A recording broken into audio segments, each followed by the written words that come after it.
Seja muito bem-vindo a essa parte aqui do nosso workshop em que a gente fala sobre as indicações de livros, de leituras. A gente também entende aí um pouco, a partir dessas leituras, como explicar de onde veio os bebês.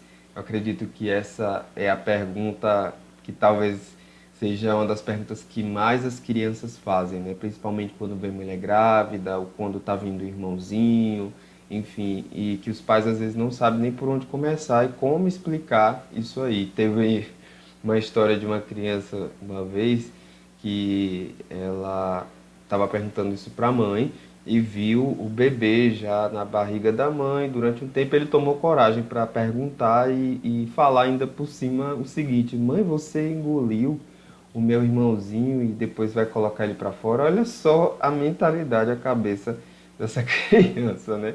Por às vezes uma falta de entendimento. Então é importante a gente pontuar bem e não mentir. A gente já aprendeu aí as maneiras a respeito de como explicar, até porque eu também ouço histórias de pré-adolescentes, adolescentes que chegam em casa depois de uma aula de ciências na escola. Já ouvi essa história de que a menina chegou em casa depois de uma aula de ciências chorando, chorando muito mesmo, porque viu que a mãe tinha mentido para ela a respeito da origem dela, né, e a respeito de como vêm os bebês. Então é importante a gente não mentir, a gente sabe quem é o pai da mentira. E Jesus nunca escondeu a verdade dos seus filhos, por mais que ela fosse uma verdade até difícil de se falar. Mas, inclusive, ontem eu estava lendo a palavra de Deus e eu li, inclusive, essa parte, né, em que Jesus ele lamenta sobre várias cidades, né, os ais que ele fala ali. E ele falou coisas muito difíceis de se ouvir a respeito do dia do julgamento, mas que foram necessárias serem registradas para que a gente lesse, para que a gente pudesse entender o grau. Ali na passagem específica, ele estava falando sobre a incredulidade daquele povo, daquela determinada cidade, e ele lamentando mesmo, e dizendo até que se a cidade de Sodoma tivesse visto os milagres que aquela cidade tinha visto, ela se arrependeria. Você tem noção disso? Então é algo assim que é difícil de se falar, né? Às vezes é como a sensação é que a gente está tirando um dente, né, de um filho quando a gente vai tocar em certos assuntos, mas é necessário, né, para que no futuro ele consiga mastigar bem, e saber separar o peixe da espinha, né? Então esse é o processo da educação, que às vezes por certos caminhos os pais têm que trilhar para de fato passar esse conhecimento. Então vamos lá. A primeira pontuação aqui que eu quero deixar claro é que é importante para os pais e para os responsáveis avaliarem o conteúdo dos livros aqui indicados, não só dos livros, mas também da apostila em si, né? Talvez tenha alguma informação que você não se sinta tão confortável para passar, enfim, o que você vê que ainda não é o tempo. Como a gente sempre fala, cada família é uma família, existe um contexto familiar que precisa ser levado em conta, mas é aquele negócio, né? Você sempre se perguntar, poxa, eu quero que meu filho ouça isso de mim, da forma como eu acredito, ou de estranhos, né? Porque tudo que a gente apresenta aqui na apostila em si, ela traz um embasamento com base no desenvolvimento infantil, nos 5 aspectos que nós já falamos desde o início lá do workshop. Então a gente leva isso já em consideração, certo? Então não é um material feito por alguém que pegou um negócio ali, extrapolado da internet, juntou tudo e fez. Não, algo que vem de um estudo, vem de uma pessoa que tem vivência, a própria Eliane Rocha, das minhas vivências também, da vivência de pessoas que eu já acompanho, pessoas solteiras, casadas, divorciadas, enfim. Então, não é algo que foi feito da noite para o dia, né? Sem embasamento nenhum. Então você vai analisar, importante. De modo geral, as indicações também aqui dos livros são boas, mas essa avaliação prévia é muito importante. Então você julgar o que concorda, não concorda, o que deve ser passado para o seu filho, o que não precisa ser passado ali naquele momento, certo? Então vamos lá. A primeira indicação aí refere-se à prevenção ao abuso sexual. Aí nós temos muitos livros aqui relacionados à parte de segredos, ó. Segredo Segredíssimo. É, então, o Não Me Toca o Seu Boboca também tem a ver com essa questão aí da prevenção ao abuso sexual. Kiko e a Mão é mais para os novinhos. Aqui também, ó, até para bebês, a gente tem Pipo e Fifi. Muitas indicações do Pipo e Fifi aqui. Meu Corpinho é Só Meu. Sexualidade Infantil Sem Segredos aqui é mais para os pais, certo? Essas três últimas indicações são mais para os pais. E esses livros aqui, né, com a capa mais estilo infantil, mais lúdica, é mais para os pais lerem primeiro e depois passarem aí o conhecimento junto com a sua criança, lendo ali com a sua criança. E é importante também destacar que quando você fizer essa leitura ali com a criança, você não precisa passar tudo de uma vez, pode ir passando aos poucos, certo? Inteligência emocional, a gente tem também livros sobre isso. Aqui serve mais para os pais, essas duas últimas indicações, que é a adolescência e a inteligência emocional e a disciplina positiva. Esses aqui são fantásticos, eu já comprei, eu já li também, para entender um pouco mais sobre esses sentimentos, sabe? Então foi muito boa a leitura. No finalzinho também dele, na última página mesmo, tem umas reflexões que também servem para os pais. É um livro fantástico, é uma coleção bem baratinha. Você compra, pede por encomenda da Boom Boom Box, eu acredito que é o nome da empresa que vende esses livros aqui. Eu comprei pela internet, é fantástico. E livros relacionados também à educação sexual. É, Esse daqui eu vou mostrar para você alguns, algumas partes dele, né? Para que você possa visualizar isso melhor. Vou parar aqui para explicar um pouco e que já vai te dar um norte também para você explicar para sua criança a origem dos bebês. Aqui serve mais para os pais. Essa coleção aqui também é boa, só que é importante você, papai e mamãe, como todo livro, você lê antes, né, ver o que pode ser passado e o que não é para ser passado, certo? De repente aí pode ter alguma coisa ou alguma coisa que você queira ajustar de acordo com suas convicções, certo? Aqui é mais para profissionais da infância. Então, se você é médico, se você é psicólogo, então aqui tem uma linguagem mais técnica. Esse livro é fantástico. Aqui, a sexualidade e o uso de drogas na adolescência. Então, foi uma indicação. Fantástico esse livro aqui, O Cérebro da Criança. Serve para pais e você também pode até ler. É, que é professor, você pode ler também, é fantástico. Então, educador, muito bom. Esse aqui é muito completo, esse Adolescentes em Conflito. Traz de A a Z mesmo, muitos conflitos que os adolescentes passam, então é fantástico ele. Certo? Então, essas são as nossas indicações e agora vamos partir aqui para a explicação de uma delas, que é a indicação do livro De Onde Vêm os Bebês. Então essa é a pergunta, como eu já falei, clássica. E o livro ele começa falando aí a respeito das diferenças. A gente sabe que um dos princípios aí da educação sexual saudável, como nós ensinamos aqui, é respeito às diferenças. Então ele já trabalha um pouco isso aí. E logo na primeira parte ele diz que nós, quando começamos a nossa vida, nós começamos menor do que um ponto. Então é assim que ele começa a explicação do livro. Aí existe uma apresentação geral do que vai ser apresentado, então é falado a respeito dessa parte aí da origem, das flores, dos animais, até chegar no ser humano. Olha que coisa maravilhosa. Então a própria natureza que Deus criou nos ensina a respeito de sexualidade. Fantástico isso.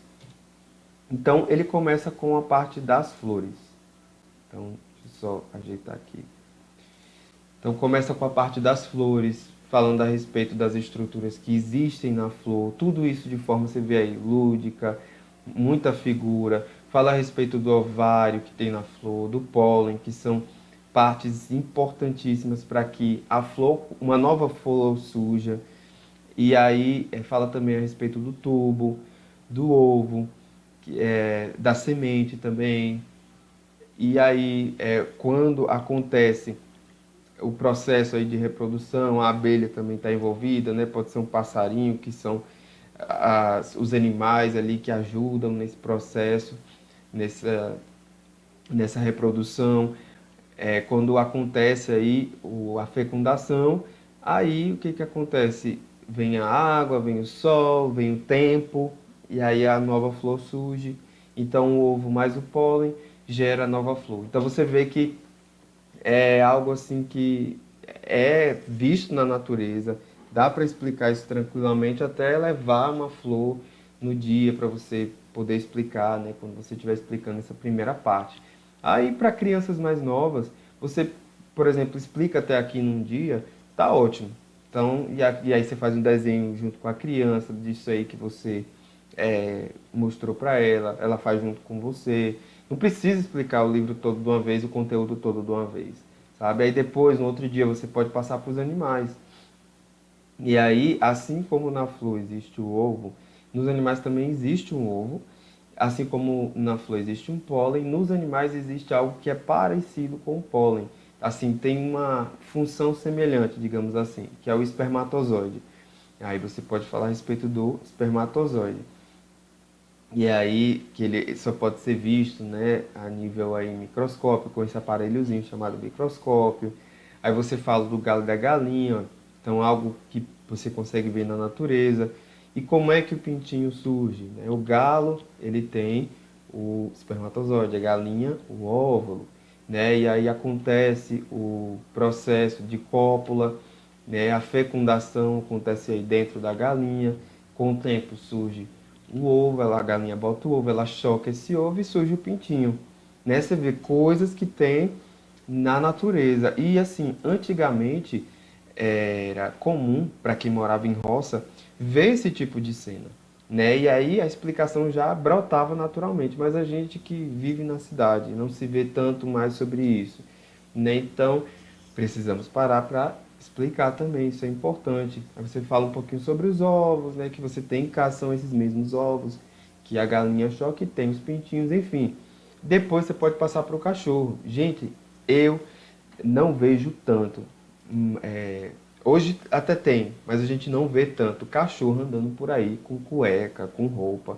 Então, as partes íntimas de um cachorro estão em evidência, né? Então, tem como você falar sobre essas partes íntimas e quem é menino consegue meio que se identificar um pouco, né, ali com aquilo que é visto no cachorro e que está nele também. No cachorro que eu falo, né? Ali é o pênis, o testículo, né, que são estruturas que ele também tem, né? Então, você vê a natureza mesmo mostrando essas partes. Às vezes tem cenas também ali no durante o dia a dia que a gente vê um cachorro, né, é, acasalando, ele copulando com o outro, com a cadela no caso. E aí você pode falar também sobre a vagina, que é esse canal por onde o espermatozoide do cachorro passa até realizar a fecundação no ovário, que é uma estrutura semelhante ao ovo lá que a gente viu lá na flor, que viu também na galinha e por aí vai. Aí você fala também sobre o útero, você pode até pegar uma bolsinha para poder explicar sobre o útero, que o útero é como se fosse uma bolsinha dentro do corpo aí da cadela, aonde esse ovário que está fecundado vai se desenvolver e virar um cachorrinho. Pronto, aí você fala sobre o útero, e o útero tem essa capacidade, né, de ficar grandão mesmo, para o cachorrinho ficar ali dentro e depois, depois do fim ali da gestação, que é o tempo que esse cachorrinho fica dentro da barriga da cadelinha, ele sai pela vagina também, por esse canal. E aí ela tem mais de um cachorrinho, apenas um, enfim, aí você pode falar. E depois, só no final, o livro fala sobre os bebês. E aí fala, né, das diferenças, você pode até falar das diferenças entre o corpo masculino e feminino, né? E aí acontece o sexo, né? Inclusive é uma dúvida de muitas pessoas, nossa, como eu posso explicar o que é o sexo? De uma forma geral, você pode falar que o sexo é uma forma de carinho que só adultos fazem com adultos. Criança não faz com adulto e nem criança com criança, porque senão pode machucar tanto o corpo quanto o coração.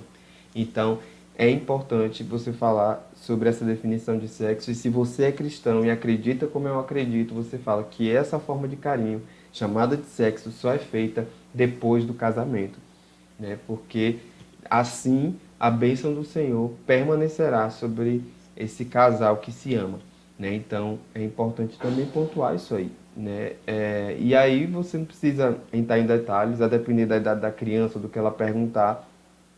É claro que para os mais novinhos, os detalhes mesmo, científicos, biológicos, você não vai falar. Mas para aqueles que já são pré-adolescentes, hoje em dia, já se ouve já. Por mais que você seja cristão e acredite de uma forma e talvez não fale algumas coisas na frente do seu filho, quando ele vai para o colégio, quando ele vai para casa de repente, eu tenho contato com outras crianças de pais que não acreditam da mesma forma como você, ele vai ouvir certas coisas, né? Então, é melhor que ele ouça de você ou dos estranhos, quando ele perguntar. Ou se ele nem perguntar, porque às vezes tem criança que não pergunta, porque não sabe qual vai ser a reação do pai, né? E principalmente naqueles lares onde o ambiente a criança é o tempo todo ameaçada, né? Então a criança não vai ter essa coragem de perguntar. Então é importante o pai dar o primeiro passo, certo? E aí, ó, o pai e a mãe, né? Eu tô falando a respeito dos pais. Aí você pode falar a respeito das estruturas femininas, a vagina que já foi vista lá no cachorrinho, né? O ovário, né? Que é onde acontece aí a fecundação do espermatozoide que vem do pai, né? O útero, mais uma vez, você pode falar da bolsinha, né? Enfim, o cordão umbilical, você já pode falar a respeito dessa estrutura, que é por onde o bebê se alimenta, né? Que a mãe se alimentando, esse cordão vai passar esse alimento, essa comidinha para o bebê através do cordão umbilical. Então, a primeira forma como a gente se alimenta é através do nosso umbigo, por incrível que pareça.